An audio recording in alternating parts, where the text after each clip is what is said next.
retired Brigadier General Jarosław Strozyk. He is an adjunct professor at the University of Wroclaw in Poland, and he's also a former deputy intelligence director at the NATO headquarters in Brussels. Thank you so much for joining us here on the program, sir. Now, we are seeing NATO make significant pledges to further help Ukraine, but Zelensky does seem disappointed in the U.S. particularly because it didn't provide Ukraine with the weapons that it has asked for. Yes, Mr. Zelensky, President Zelensky is speaking frequently to different gremias all over Europe and the United States, and he is quite vocal about the real needs of military in Ukraine. So he needs special equipment. He is also advocating for airplanes, for jets, for rockets, all kinds of ammunition that could deter Russia as an aggressor and just to at least to win at a certain places. So that's his plea to the alliance, to the certain countries all over NATO and the world. And he's quite, I would say, using this opportunity, and he is very reasonable with his words, and that gives additional morale to Ukrainian people.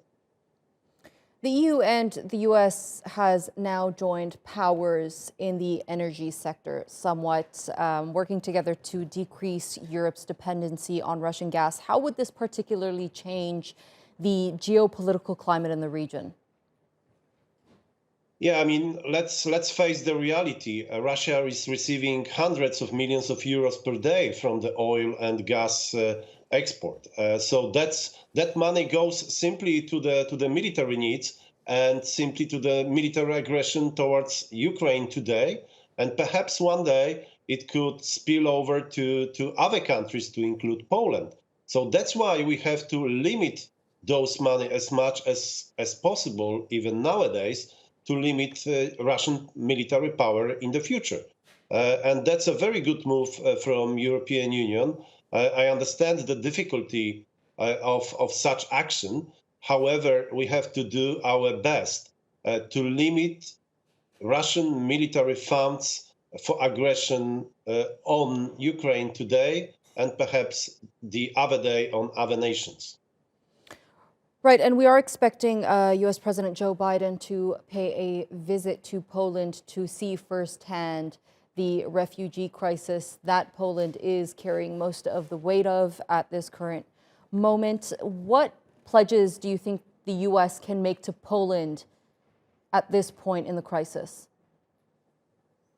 Polish security is based upon two factors, of course, NATO and the U.S. as such, as a member of NATO, and then bilateral agreement with the United States, and we have about 5,000 soldiers per this agreement.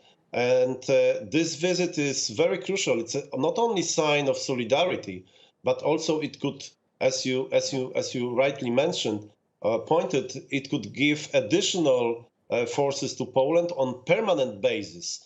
And we need additional assets. We need the equipment, anti-aircraft equipment, air defense, anti-rocket systems. That's what we need to deter the potential aggression of the Russian president and his insane activity, which is now happening in Ukraine.